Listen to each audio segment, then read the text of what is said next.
It's really like a family event of Koenigsegg owners. Yeah, so I started Koenigsegg in 1994 when I was 22 years old. And it was my childhood dream to build my own sports car. And Christian von Koenigsegg just took back one of the most brutal records in motorsport. And Mate Rimac hasn't said a word, not a statement, not an interview, nothing.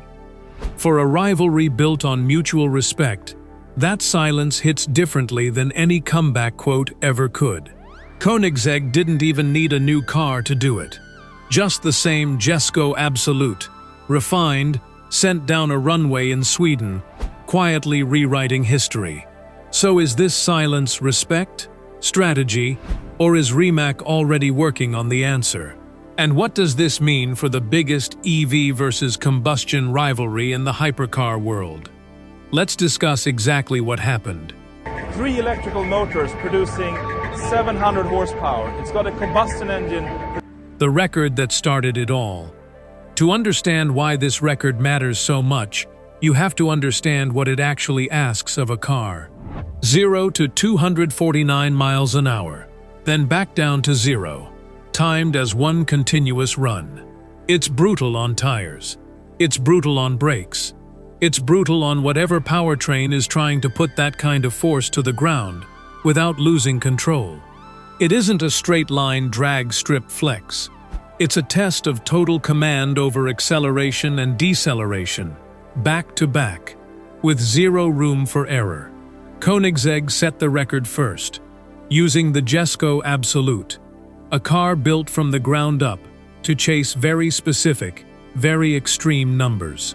Where most hypercars are shaped to look aggressive at any cost, the Absolut's entire design is aimed at minimizing drag, so its twin turbocharged 5.0-liter V8.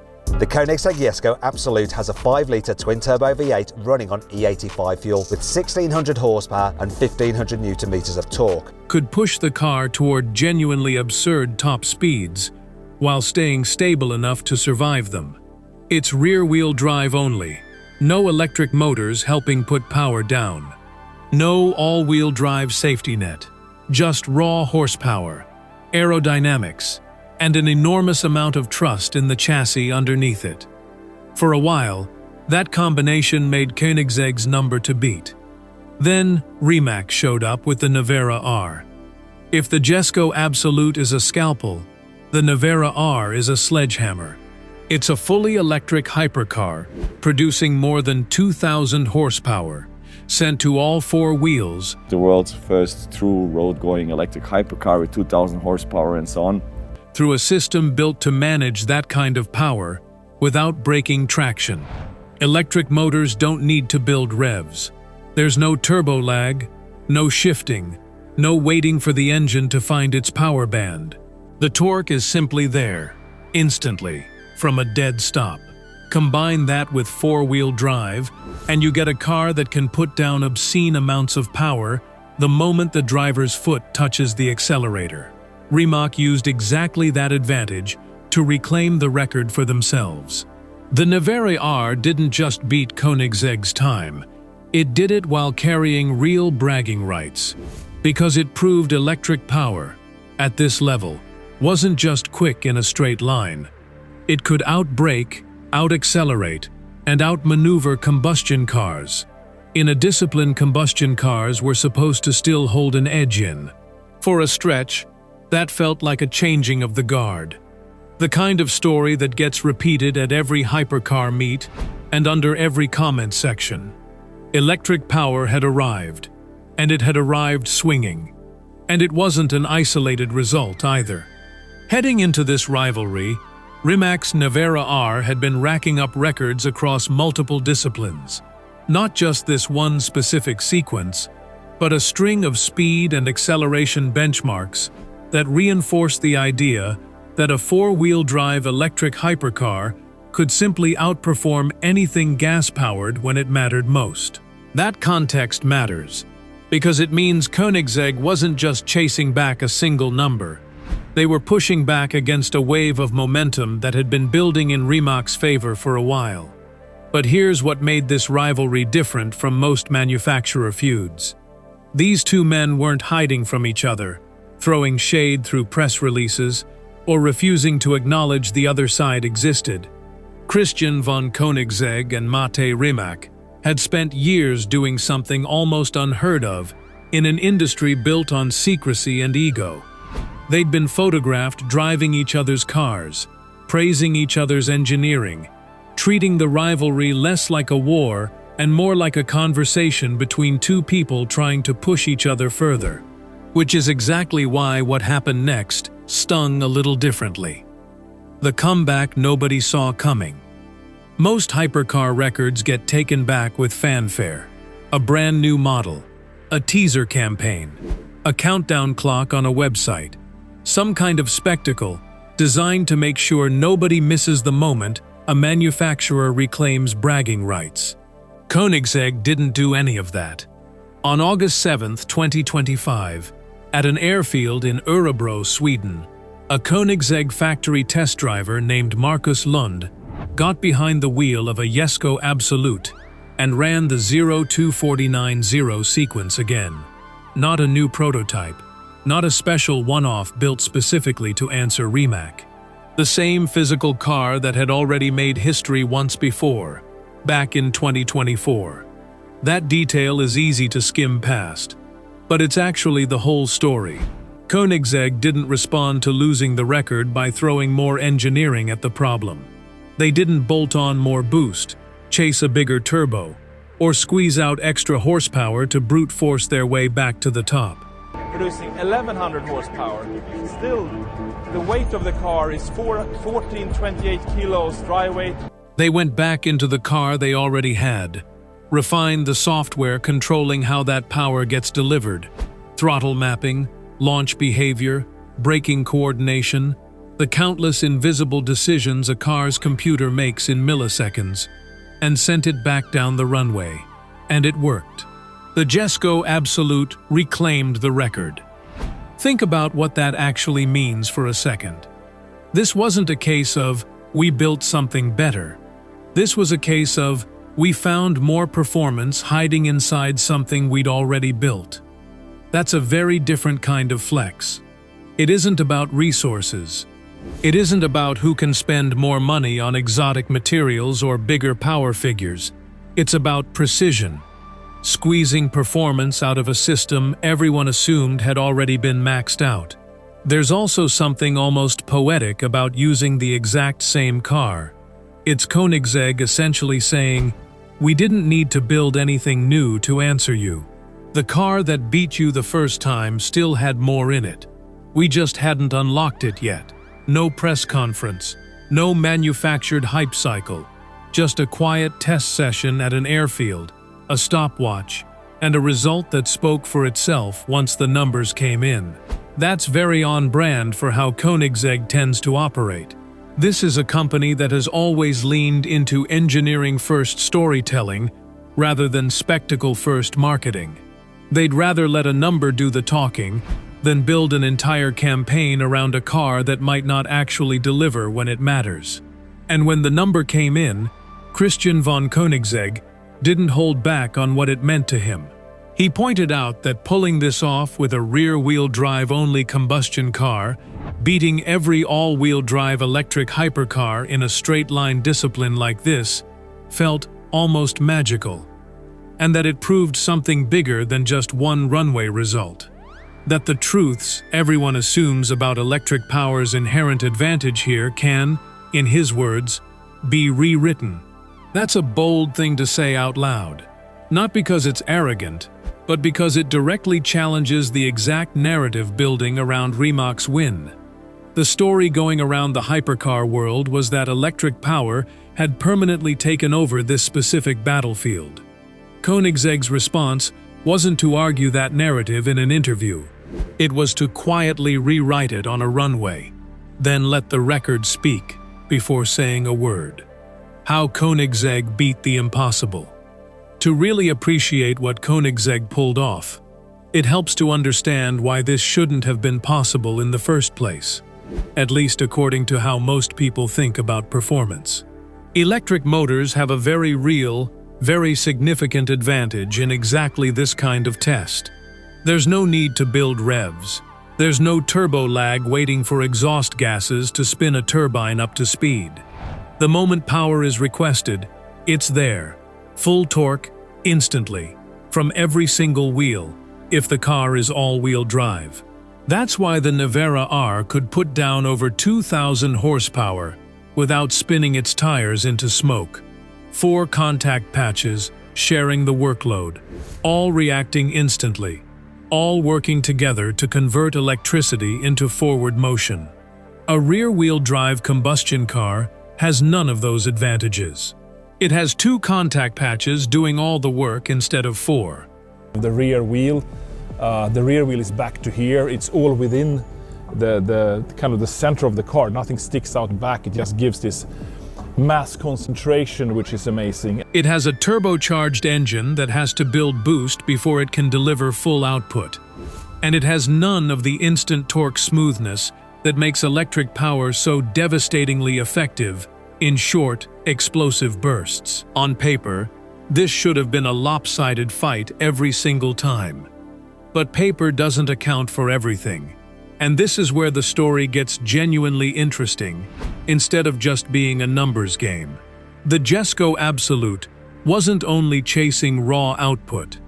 Every part of that car, its shape, its weight distribution, the way its suspension manages load transfer under hard acceleration and braking, was built around one very specific, very narrow goal: surviving huge speed with minimal drag while staying planted enough to trust at the limit. That's a completely different design philosophy from building a car simply to be as quick as physically possible off the line. And here's the piece that makes Koenigsegg's comeback make sense. This record isn't only about who accelerates faster. It's about who can do both. Accelerate, then brake. Better than anyone else, back to back, without losing composure in either direction. A car that's slightly less dominant off the line, but far more composed and efficient under hard braking, can still win the overall sequence. Because half of this record lives in how well a car sheds speed, not just how well it builds it. That's exactly where software refinement comes in. When Koenigsegg's engineers went back into the Jesko Absolut's electronics, they weren't chasing extra horsepower. They were chasing better coordination, smarter throttle response off the line, more precise weight transfer management, tighter braking behavior that squeezes every last bit of stopping performance out of the exact same hardware. Small margins, stacked across the entire run, adding up to a car that could beat a machine with hundreds more horsepower and twice the driven wheels. It's a reminder that in a world obsessed with horsepower figures and 0 to 60 times, sometimes the most important performance gains aren't about adding more. They're about wasting less time transitioning between acceleration and braking, less energy lost to imperfect weight transfer, less margin left unclaimed in a system that was already, in theory, close to its ceiling. None of this happens without the person behind the wheel either. A record like this isn't set by a car sitting on a dyno. It's set by a driver willing to hold full throttle right up to the point where physics starts arguing back, then trust the car enough to stand on the brakes just as hard a moment later. Markus Lund had already proven he could do that once, back when this same car set its first record. Doing it again, on a refined version of a machine he already knew intimately, meant adjusting to changes in how the car communicated through the wheel and the pedals, and still nailing every transition perfectly enough for the stopwatch to agree. That's a detail that tends to get lost in headlines about horsepower and torque figures. Somebody still has to actually drive the thing. Rimac's Nevera R is still, by almost any measure, an absurdly capable machine. 2,000 plus horsepower and all-wheel drive isn't something you simply out-engineer with cleverness alone. We've achieved 3.8 seconds faster speed or faster time on the Naga handling track, and we have 200 more horsepower, 2,100. But on this one specific day, In this one specific discipline, Koenigsegg proved that the gap between theoretically superior and actually faster in this exact test can be closed with precision instead of power. Respect over rivalry. Here's the part of this story a lot of clickbait headlines miss entirely. And it's honestly the part that makes this rivalry so much more interesting than a typical corporate beef. Christian von Koenigsegg and Mate Rimac aren't enemies.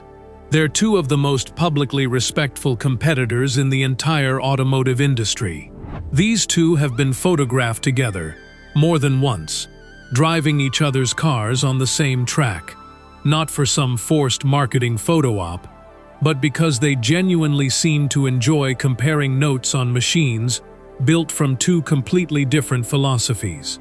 One chasing extreme combustion engineering, the other chasing the outer limits of electric power. Instead of treating that difference as a reason to feud, they've treated it as a reason to learn from each other.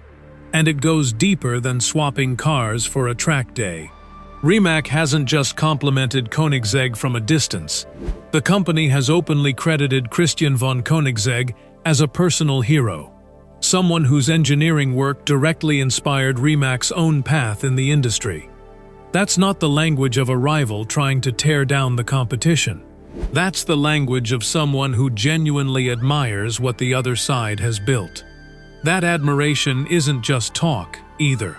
When Koenigsegg needed a battery and thermal management system capable of handling the brutal demands of the Regera's hybrid powertrain, they didn't solve every piece of that puzzle entirely alone. Rimac's engineering team helped develop a battery pack dense enough and a thermal system precise enough to meet Koenigsegg's famously uncompromising requirements, powering a car that still runs a Koenigsegg-designed combustion engine at its core. Two rival companies, quietly collaborating so that one of them could build a better hybrid hypercar. That same spirit showed up again at another track day, this time with an even bigger cast of characters. Rimac, who by this point wasn't just running his own hypercar brand. I have one canvas doing crazy stuff, focused more on technology in the future. Right. And then with Bugatti, with the amazing brand. But had also taken the reins at Bugatti, showed up with a Nevera R fresh off setting a string of world records, alongside a Mistral, the last V16-powered Bugatti ever built. Koenigsegg brought the CC850, his tribute to the car that started it all 2 decades earlier. Singers Rob Dickinson joined them too, and by the end of the day, the group wasn't trading insults about whose engineering philosophy was correct. They were trading keys, swapping seats, and walking away with even more respect for each other than they'd shown up with. It's hard to sell the ugly, headline-friendly version of a rivalry when the people at the center of it keep showing up to hand each other the keys to their life's work. That's the actual relationship underneath all the record-chasing headlines. Not a rivalry built on resentment, but one built on mutual respect between two engineers trying to solve the same extreme problems from two completely different directions. Which is exactly why this record-reclaiming moment lands so differently than it would between two companies that genuinely disliked each other. There's been no public statement from Mate Rimac calling this result a fluke. No defensive interview downplaying what Koenigsegg pulled off. No dismissive comment about software refinements not counting as real engineering. If anything, the silence from Rimac's side feels less like a company with nothing to say out of denial, and more like a company that understands exactly how hard what Koenigsegg just did actually was, and would rather let their next move answer back, instead of their words. That's the version of this story worth paying attention to. Not two CEOs sniping at each other online. Two engineers who respect each other enough to keep trading blows in the one language that actually matters in this industry. Results on a runway, not statements in a press release. The next move is Rimac's. So where does this actually go from here? Records like this rarely stay settled for long. especially between two manufacturers who've made a habit of trading blows every time one of them thinks they've found an edge. Rimac has the hardware to answer back.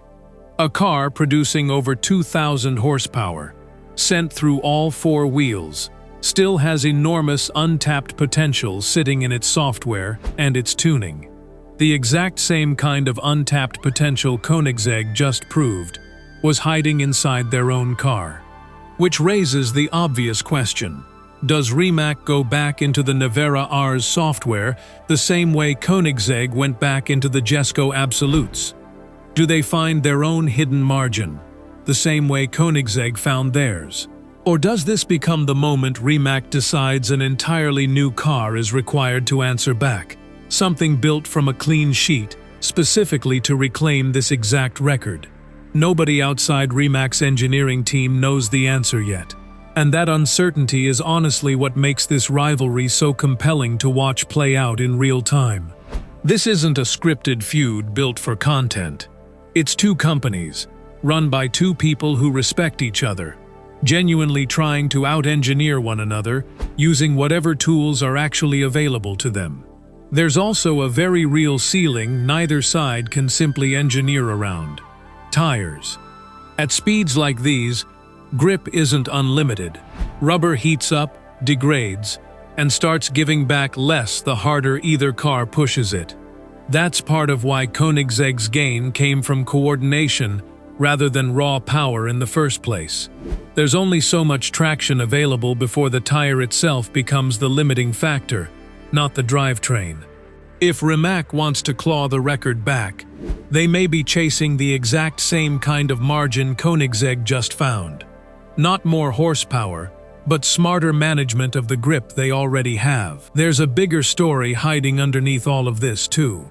For years, the conversation around electric hypercars versus combustion hypercars has been framed almost like a countdown, as if electric power's advantages in torque delivery and traction meant it was only a matter of time before combustion engineering simply couldn't keep up anymore. The whole car on just one wheel with electric propulsion or combustion propulsion or combination. There's just an endless amount of opportunities with the excitement of the 9-speed. In extreme performance benchmarks like this one, Koenigsegg's comeback doesn't erase that advantage. Electric power's instant torque and multi-wheel traction are still real, still significant, and still going to matter in almost every future record chase like this one.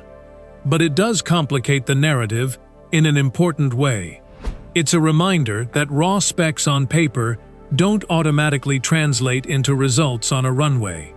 Execution, precision, and refinement can still close gaps that look, at first glance, unclosable. That's not an argument that combustion is better. It's an argument that this rivalry, and others like it, still have a long way to go before anyone can declare a permanent winner. This isn't happening in a vacuum either. Across the entire hypercar world, this same tension keeps repeating itself.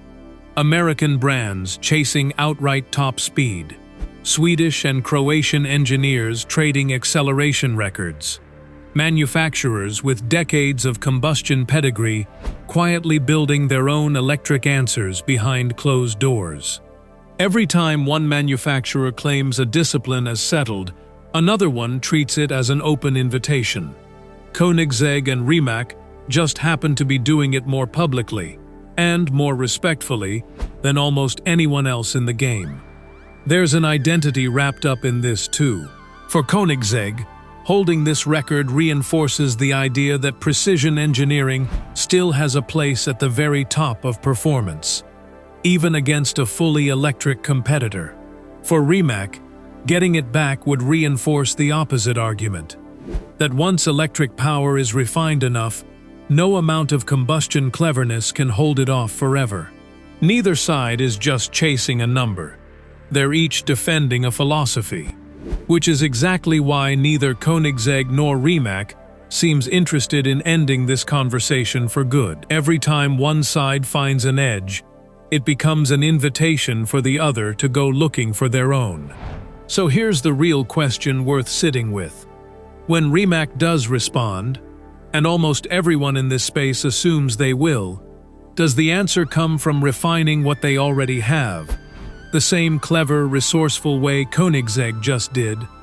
Or does it take an entirely new hypercar to settle this once and for all? 2,000 horsepower couldn't outbrake precision. Koenigsegg didn't build anything new. He just refined what he already had, and quietly rewrote history on a runway in Sweden. And Rimac's silence? That's not defeat. That's respect between two engineers who'd rather answer with results than words. So the real story here isn't who's faster right now, it's what happens next.